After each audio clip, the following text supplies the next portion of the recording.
All right, welcome everybody. My name is Kerry, Swarr, Chief Growth Officer for Urban Teachers, and I wanted to introduce. I'm Hysa, the Director of Financial Aid at the School of Education for Johns Hopkins. Yeah, and we're excited to have you here.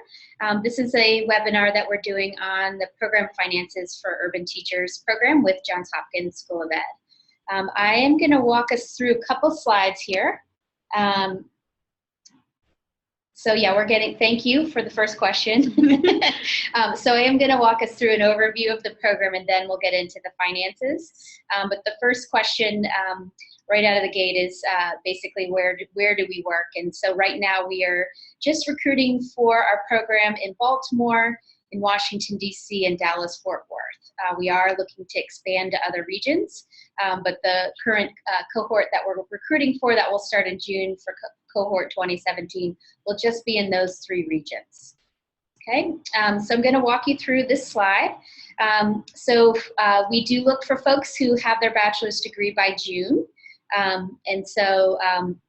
Although we do allow folks who are juniors to apply early decision. We do prefer folks have a 3.0 GPA, though we do have the ability to go down to a 2.75 for outstanding candidates in a very small window to go even lower to a 2.5 if you have STEM background, STEM major, or currently work with one of our school partners in one of our cities in either DC or in Dallas-Fort Worth. We're definitely looking for folks who are results-oriented, resilient, reflective, and all of that, and who are definitely willing to make a commitment for 4 years for our program. We have an online application, and then we have a digital performance task, and then a final interview that you can do either in person or virtually. So if you're selected to do that, then you can join us for year one, our residency. So it's a whole year, 2 summers and a full school year where you are co-teaching with a host teacher in one of our school partners, all high poverty public schools, both charter and traditional.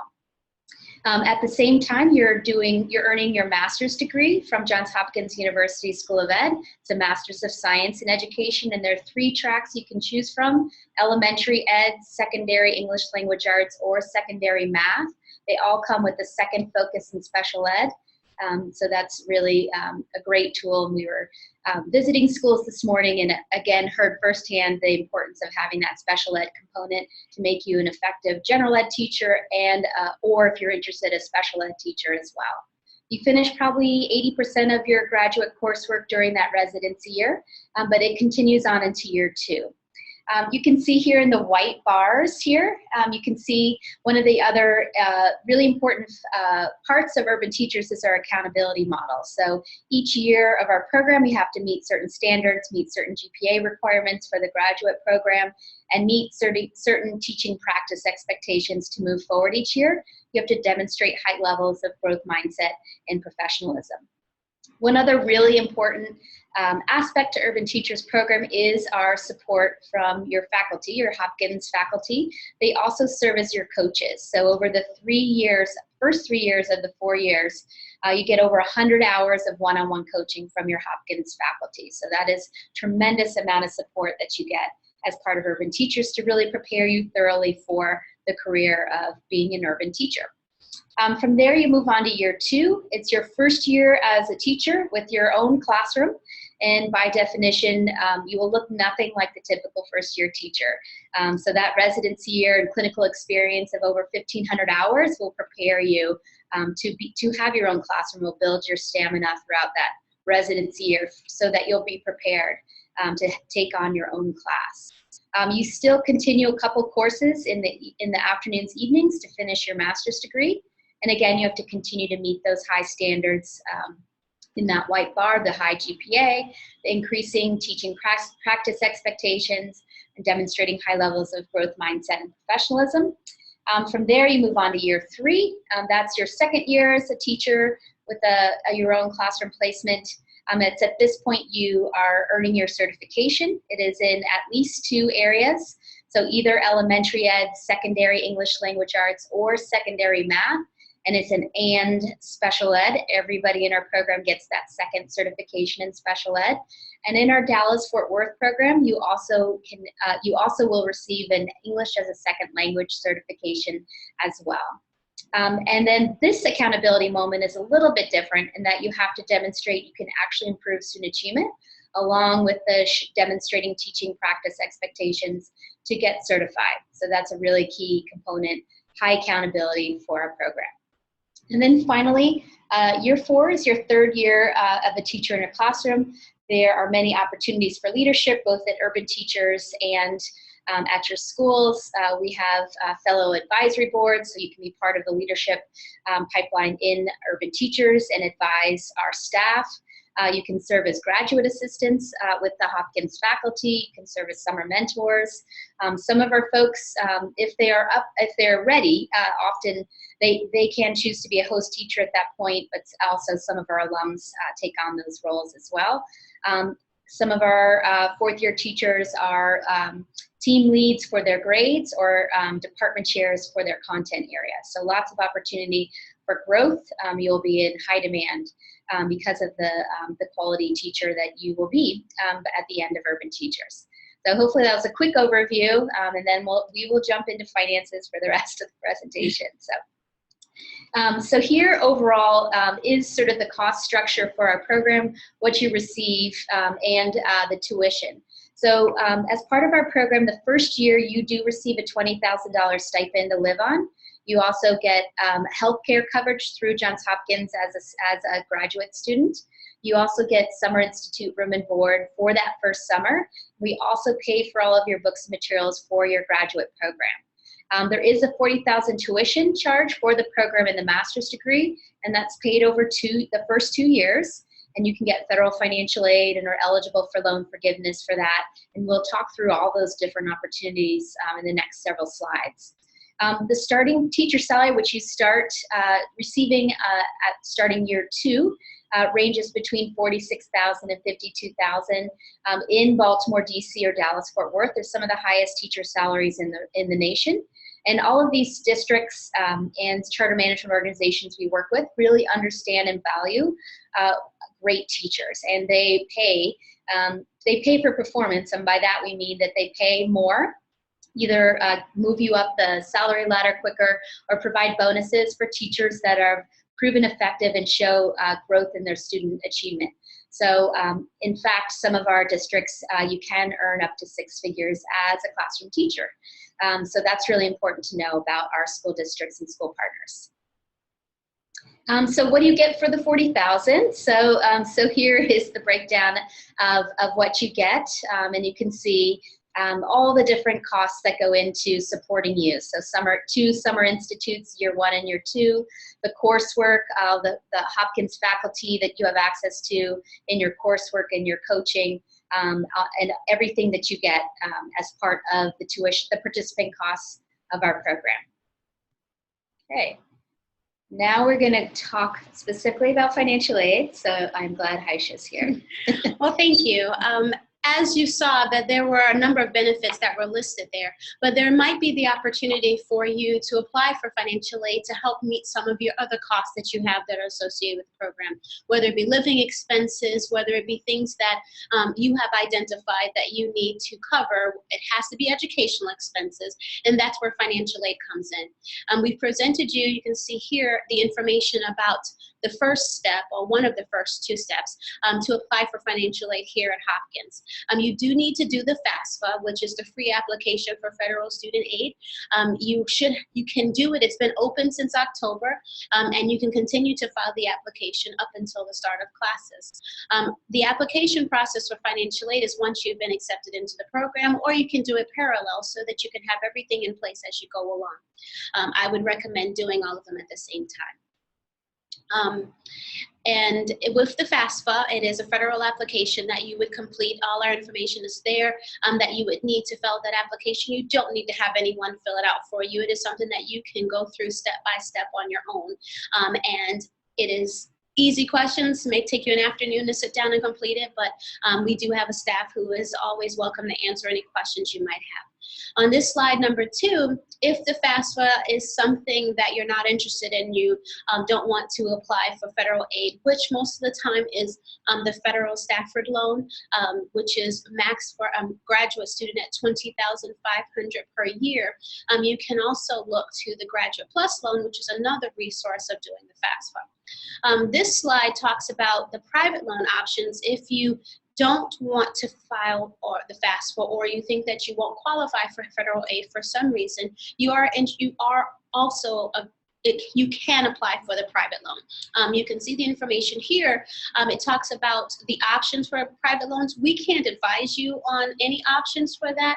I would just recommend you either look to a commercial bank, whether it's a local bank or someone you bank with. That might be a good starting point. We do have a website at the Financial Aid Office. You can visit that, and we do kind of guide you through the process of looking at for lenders that would be something that you could look into for the best options, but we're not able to choose an option for you in this particular area. I think you were going to speak to AmeriCorps. Sure, we yeah. both can. Yes, Yeah. so Urban Teachers was very excited to become an AmeriCorps affiliate program last May. So what this means is that folks who do our program can earn up to 2 years of AmeriCorps service and can earn up to 2 Siegel AmeriCorps awards that you can use towards the cost of your tuition of your master's degree, or pay down prior student loans that you have for undergrad or other master's degrees. So currently, every October 1st, Congress sets the rate. So this year, for this year, it's $5,700. So if we assume that's where it's going to be next year, you know, that's a benefit that's almost $12,000 over the first 2 years.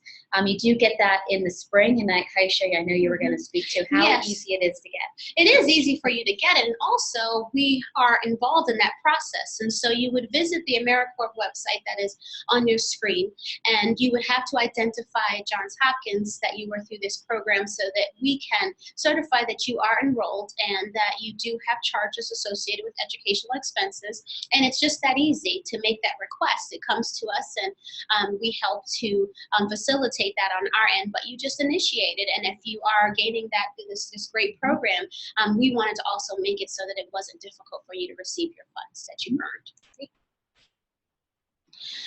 There are other options as well. During this time, you could also apply for a deferment. It's not something that you need to do specifically. Actually, if you were enrolled in any program at a graduate level more than half time, the university automatically submits your information to the loan clearinghouse. And if you have loans, primarily with federal loans or consolidated loans, they will actually put those into deferment, meaning that you don't have to make your payments while you're in school. Interest will still be adding up, but that alleviation of having to pay your monthly payments would be good while you're participating into the program. So this is one of the benefits that a lot of our students participate in. And this, you could do this for the first 2 years of our program. So yes, if you register. Really nice. Based on the registration. There are other programs too. We're going to kind of list a whole lineage of them, but there's a Stafford Loan Forgiveness Program as well that is given by the federal government based upon the different areas that you're teaching in, and as long as that you're serving for certain periods of time. And it also qualifies you to certain amounts that you can be forgiven for. You do have to submit an application based upon, we have a question, based upon where you're teaching, but you have to do it over a certain period of time, and that'll allow you to go into loan forgiveness. So as we look at a lot of the research that says that there are a lot of people who are struggling with their loans and still having that debt, having some of them forgiven is a lot better than the deferment process, because deferment just puts them off until later. But if you can choose to be involved in an area that will allow you to forgive it, it will be something that really benefits you to participate in. So I didn't get to see the question. So we have a question here. That they don't quite understand how they would cover the tuition costs within the first 2 years of the program when they're only making $20,000 in the first year. And so what we were talking about is that once you do utilize that $20,000 towards your expenses, you can look to apply for that FAFSA to cover remaining costs that you have associated with if you don't have the means to pay for that. So that's where you would file that FAFSA, which automatically, by you completing a FAFSA and being eligible based upon the criteria from the federal government, and if you've received aid as an undergraduate student, you would know that process. For a graduate level, that is $20,500 just from the application process. And then if you need more on top of that, you would do the Graduate Plus. That does go up into the rest of what we've all estimated to be the cost of attending this program. So Hysa, so to me, that one of the benefits of partnering with Johns Hopkins is having financial aid office. So one of the things I think that you all have worked out is that when they do get the bill, and there'll be one in the fall, spring, that the federal aid is ready. And how does that exactly work, the timing wise? Yes, so what we do is, that's why I suggested as you're doing your application for the program, you also do a financial aid application, because then we start to prepare that for you. And we do a preparation of your aid for an entire academic year. And we let the billing office know in advance, this is what the student can expect to receive. They then credit that to the bill in the meantime, and then you don't have to cover those charges yourself. But if you don't apply for the aid, then you will see this bill coming in, and then we just ask that you call us right away if you do want to look into your options with the federal government. All of these programs, as well as other degrees, are investing in your education and into your future. And the Urban Teachers being such a great program, that they're giving you the benefit of this, supplementing with the federal aid, is what a lot of our students do.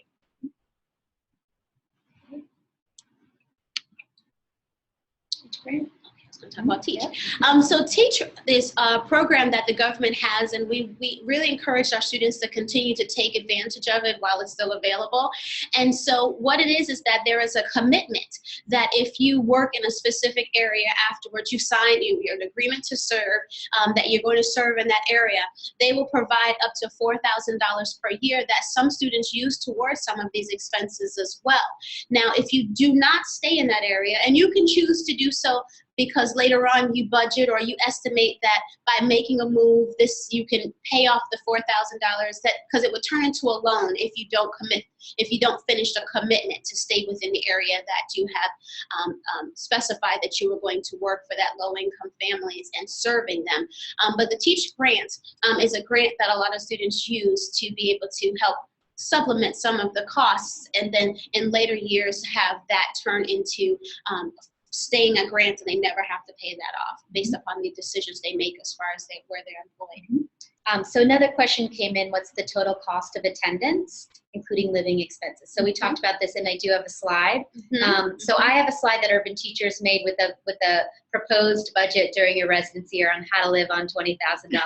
But you also, Hopkins also provides. Yes, we're required as a financial aid office when you apply with us to let you know what we estimate the cost of attendance to be. It is just an estimate because every person is going to be different, because your cost of living is really determined upon what your choices are and the area in which you live. So for one example, we would put room and board on your financial aid award letter, knowing that you're not living on campus in any type of a housing, but we know that you have to live somewhere. So we've used an average rent for you living in the areas. Her budget is looking at kind of all of the areas, but we use the Maryland, Virginia, DC area.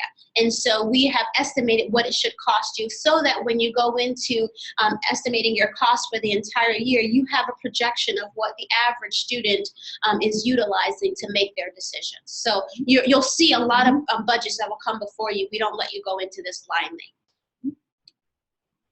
That was the question. Yes, I was trying to read it. I think you were going to do this one. Okay. There's also other loan opportunities like the Public Service Loan Forgiveness Program. So that is more of a 10-year. And it's very similar. It's there are a lot of forgiveness programs out there. So that one's a longer commitment. Yes. There's also Troops to Teachers, so not many folks have taken advantage of this, but if anybody on the call tonight is a member of the military, there is a specific national program that many of the states that we work with has called Troops to Teachers, so there's some money there that you could access as well. And you're going to have to do your part, whatever, because I think that one also had a sense that you had to stay within a specific school geographic as well. So. Yeah, two others. The Central Scholarship Bureau is an opportunity actually that's available just to the DC and Baltimore cohort. And that is, they have small grants and no interest loans, but usually there's a handful of our folks that are able to access that. And the application is open now and will be available until April 1st. So if you are thinking about going through our process, I encourage you to apply. We will share who's in with who's applied on their end and go back and forth with them. Also, if anybody on the line is a Gates Millennium Scholar, they provide very generous scholarships. Yes. If you are lucky enough to be one of those already, basically to pay for your entire graduate program. So if you're one of those, make sure you're contacting them. Education Graduate School is one of their high priorities. Yeah, so I see, yes, about recommending getting a second job. So what we do say is that during the residency year, we do not recommend that you have another job on the side because we don't think that you have enough time to do that. That being said, you could be smart about it, and I know there's some people who do babysitting, and you could do your homework during that. You could teach yoga, and that is good for you too. Make a little money on the side and have that sort of live your life fully. So, so that being said, we do not recommend you have another job on the side, but there are probably some ways that you could earn some extra money on the side. We do encourage people to be smart about going into any investment, and this is an investment in your future. And so even if it's not a second job, if it's savings, if it's getting a collection amongst your relatives, whatever it is, I think that it's important for you to look at that and then consider the loan only for the portion of what you need. I think that's what's really important, because this program is so great that you want to be able to participate and concentrate on what you're doing, but also be able to afford it. So someone's asking if their first year residents have help from their parents. Probably some, and some probably do.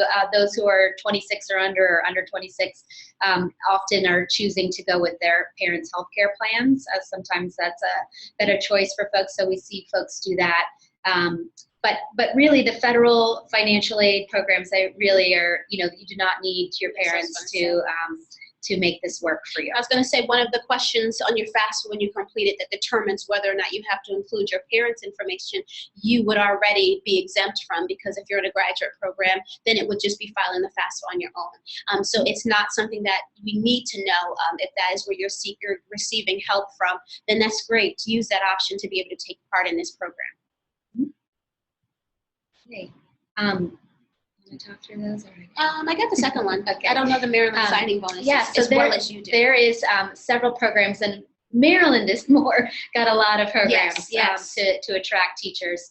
And I have one for Texas. So one of them is the Maryland signing bonus that you could get $1,000 for new teachers who graduate with an average of 3.5 to a 4.0. So that's something that Maryland has a bunch of things. I'm just listing a few of those. Would have been good to do that. Good. Yeah. Now, so I'll speak to the forgiveness program. And so this is for those who have taken out Perkins loan. A lot of times Perkins was given in the undergraduate years, but now that you're looking to get some of that forgiven during the program, this is going to take you towards a career goal that'll allow you, if you're teaching within the elementary and secondary school, you can then, if you're servicing low-income areas, be able to have a percentage of your loans that you've taken out deferred.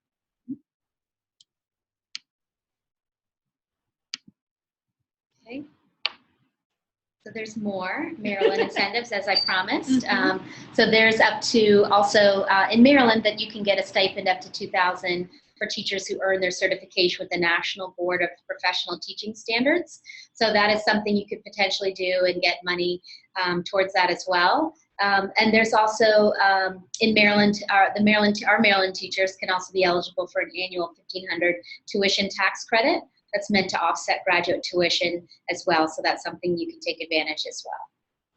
And then finally, this is a very good program, the Janet Hoffman Loan Repayment Program. It is unfortunately Baltimore only, but if finances are a real concern for you, this really makes Baltimore a really very competitive, and it is cheaper. If it looks like people are on, the DC is a little bit expensive of a city to live in. Baltimore is cheaper, and probably Dallas-Fort Worth would be the least expensive cost of living wise. But Baltimore also has the Janet Hoffman Loan Repayment Program. Urban Teachers is listed in the legislation, and you can apply to this program in your third year to access loan repayment for graduate and undergraduate school debt. And I encourage you to take a look at the sliding scale. It's a very generous program.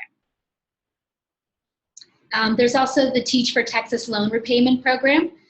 So this is the only Texas one I have, but it is similar in that they're really trying to recruit, retain certified classroom teachers in fields that are shortages for Texas. And basically anybody with the special ed backgrounds that we provide for you, they count. So, and there's more too. If you're math is usually very well compensated in all of these programs as well. So if it's at all possible to teach secondary math, I would encourage you to do so. Special ed will also put folks into this shortage category as well. The final thing, I just want to make sure that people were aware that there currently our application is open for our scholarships, and our deadline for the scholarship application is April 1. You can visit the Johns Hopkins admissions website to seek more information, but it's an electronic application. We've moved to that this year to make it easier for you to be able to complete and then just upload your essay and the information you want to share. So if you're interested in other opportunities, that is the source that you would look to for Johns Hopkins. And if you're looking for other things, I always tell people to look at FastWeb and look at your local community, because you are going into a graduate program, and there are a number of people that are looking to give scholarships for students who are entering those programs. So like I promised, I do have a sample budget that actually one of our program participants put together in DC to show that you can live on $20,000 in DC. So you can see they broke it down monthly and annually to show that how you can live on that stipend. And I can tell you, because we've done a number of Q&As, webinars the last couple weeks here, and so what you'll definitely hear from the DC residents that they're living in houses with many other urban teachers residents. So keeping your housing costs low is one of the main ways to make this affordable. And you know, if you can deal with living with many roommates for 1 year, you're going to be in a good place. When you get the full teacher salary in year 2, you'll be really in a nice financial situation to make this all work for you. And I'll say the budget from a financial aid standpoint does the same thing. It does look at housing with you having at least one roommate. So even in the areas that we have used our averages for. Great. And then the other thing, I have an alumni. Chris Kenny is alumni who cares very much about the finances for our program. He has made himself available to talk to folks. So if you want to talk to somebody, I have Chris Kenny in the DC, he's an alumni in the DC cohort, and Jesselyn Gordon is a third year fellow, 4th year in our program in Baltimore. Both those folks have made themselves available to answer any questions that you have if you want to speak to them, folks in our program directly about how they make this, how they make the finances work here. So they're happy for you to reach out to them directly. And we always recommend that they call our office, the financial aid office, and want some of this data that only a student or someone who's been through the program can really answer. And so I think that this is a great thing that you're providing. Great. So we're happy to take any other questions that anybody has here. We're also recording this, and we'll make this available we have a new help desk support on our website, so where we actually list the recordings of several of our webinars, and we'll add this by tomorrow. So this will be available so that you can take a look at it at your leisure again. So are there any other questions that we can help with? I think they've been great to ask questions along the way. Yeah. Is this the Q&A, or that's because there's yeah, another one? I think it says it has 2 on there. Let's see here. Yep. When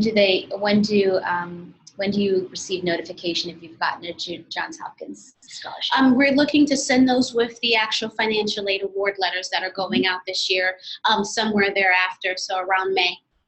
Great. And then another question, how many years are Teach grants good for? Well, the grant is $4,000 for the one academic year, and then you can keep applying for it up into a max of $75, I think $100 is what the max on that is.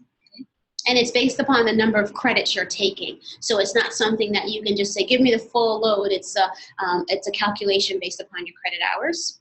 And so going back to the Hopkins scholarship, they're asking what's the amount awarded? It really differs based upon what the department is going to offer. So we do not have a set amount. It's based on the applicant pool and the amount of funds that are available. So we don't have that yet. And then I think there's another question here too. They asked both places. Thank you. Thank you for being so thorough. What is the Graduate Plus that was mentioned earlier?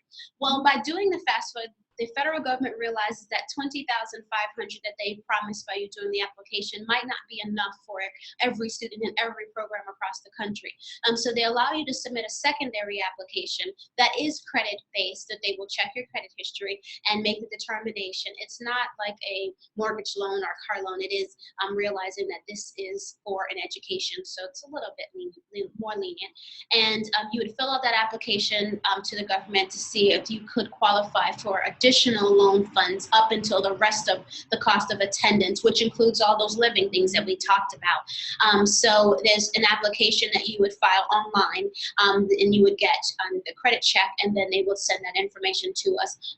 If you're worried about the credit for any reason, you also can submit the application on the second go around with a credit-worthy and open endorser, and that can help you as well. So it's just another lending source that is available to you. I always tell students to look at the interest rate from the federal unsubsidized loan, which means the government is not going to pay the interest on any of these loans while you're in school. But on the unsubsidized loan, on the PLUS loan, and any other outside loans or alternative loans that you look at from your local lenders, and really see what those interest rates are, and be smart borrowers when you go into whatever program that you're seeking out. You want to make sure that you're getting it for what it is that you actually need, and that it's making you successful after you finish the program as well. So I hope that answered your question about the PLUS loan. Any other questions? All right. Well, I just want to thank everybody for participating. We know finances is the #1 issue that everybody has, so you are not alone. But I think we really think that this is a great investment in you, and obviously in the students that you're going to be serving. So through this very thorough, supportive teacher prep program, you're going to really set yourself up to be very successful in this career, and that will, you will more quickly move up the salary ladder. There are people calling us to find you and move you around, want to move you around the country. There's a lot of demand in public school systems around the country, particularly in the cities that we work in, for really high effective teachers that know how to differentiate with classrooms, know how to connect with students in a way, and the kinds of teachers that we're producing. So we're so excited that you are interested in our program and to be hopefully starting your master's degree with Johns Hopkins. We are very available to chat with any of you one-on-one, to talk further if you have questions about your finances. Right? Yes, no, definitely. You're going down the right line. And if you don't remember who we are today, please visit our website through Johns Hopkins School of Education, and you can find a wealth of knowledge there, as well as the contact to get in touch with us if you have questions that might be more personal to you, or if you just want to say hi. Great. And I'm going to put my email in the chat tool here. I'm happy to chat with anybody or connect you to to our closest recruiter, who we have folks around the country. And if you can check out our events tab, you'll see everywhere we're going to be, and chances are we're going to be somewhere close to you, and our folks are happy to meet for coffee face to face. If not, we also are doing many webinars coming up, and have several webinars next week, including another general webinar on Monday. We're doing a Q&A with the men of Urban Teachers, for men interested in our program. So that's going to be Monday night. And then we have an AmeriCorps webinar next Thursday, March 2nd. So check out our website for all of our events coming up. If you're in the Baltimore area, we are also participating in the Johns Hopkins Open House on Saturday, March 4th. So that morning. So we hope that you'll see us there as well. So and we'll be there to answer any questions as you have our office as well. Great. All right, everybody. Thank you very much. Bye-bye. Bye.